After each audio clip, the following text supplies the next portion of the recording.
মোৰ ছাত্ৰ ছাত্ৰীসকল, মোৰ ক্লাছ 5ৰ পৰিৱেশৰ পাঠ 2ৰ জীৱ আৰু পৰিৱেশৰ এইকেইটা প্ৰশ্ন ৰৈ গৈছিলে। গতিকে এইকেইটা প্ৰশ্ন আজি মই এইটো ভিডিঅ'ৰ জৰিয়তে লৈ আহিছোঁ। সেইটো ভিডিঅ'ত মই কটো লৈকে দিছিলোঁ, উৎপাদক আৰু ব্যঞ্জকৰ পাৰ্থক্যটো দি দিছোঁ সেইটো ভিডিঅ'ত। এতিয়া মই আনিছোঁ খ, তৃণভোজী আৰু মাংসভোজী প্ৰাণী পাৰ্থক্য। গ নম্বৰ, খাদ্য শৃংখলা আৰু খাদ্যজালৰ পাৰ্থক্য। খ নম্বৰ, তৃণভোজী আৰু মাংসভোজী প্ৰাণীৰ পাৰ্থক্যটো হ'ব, তৃণভোজী আৰু মাংসভোজী প্ৰাণীৰ মাজৰ পাৰ্থক্য হ'ল তৃণভোজী প্ৰাণীয়ে ঘাঁহ খায়, আনহাতে মাংসভোজী প্ৰাণীয়ে মাংস খায়।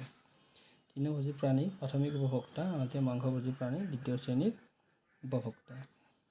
গটো আছে, খাদ্য শৃংখল আৰু খাদ্যজালৰ মাজৰ পাৰ্থক্য হ'ল খাদ্য শৃংখলত এটা জীৱই আন এটা জীৱক খাই জীয়াই থাকে, আনহাতে খাদ্যজালত একেবিধ খাদ্যকে বেলেগ বেলেগ প্ৰাণীয়ে খায়।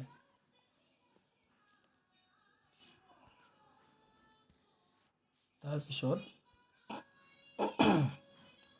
8 নম্বৰ, 9 নম্বৰ, 10 নম্বৰ প্ৰশ্নৰ উত্তৰকেইটা ইয়াতে দি দিছোঁ।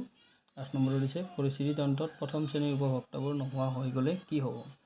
পৰিস্থিতি তন্ত্ৰত প্ৰথম শ্ৰেণীৰ উপভোক্তাবোৰ নোহোৱা হৈ গ'লে দ্বিতীয় শ্ৰেণীৰ উপভোক্তাবোৰৰ খাদ্য নোহোৱা হ'ব, যিহেতু পৰিস্থিতি তন্ত্ৰত খাদ্যৰ বাবে এটাই আনটোৰ ওপৰত নিৰ্ভৰশীল। সেয়ে যিকোনো এটা উপাদান কমি গ'লে আনকেইটাৰ ওপৰত প্ৰভাৱ পৰিব আৰু পৰিৱেশৰ ভাৰসাম্যতা নোহোৱা হৈ যাব।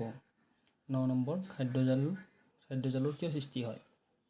এটা জীৱই এটাতকৈ বেছি খাদ্য শৃংখলত ভাগ লোৱাৰ ফলত খাদ্যজালৰ সৃষ্টি হয়। 10 নম্বৰটো আছে, মাটিত পৰি থকা মৃত জীৱবোৰ কিয় গেলি পচি যায়? উত্তৰটো হ'ল এইটো, মাটিত পৰি থকা জীৱবোৰ বেক্টেৰিয়া আৰু ভেঁকুৰৰ বাবে গেলি পচি যায়। বেক্টেৰিয়া আৰু ভেঁকুৰৰ কাৰণে গেলি পচি যায় আৰু সেইটোকে বিয়োজক বুলি কয়। এতিয়া ভিডিঅ'টো তোমালোকে ভাল লাগিলে লাইক কৰিবা, শ্বেয়াৰ কৰিবা আৰু ছাবস্ক্ৰাইব কৰিবা।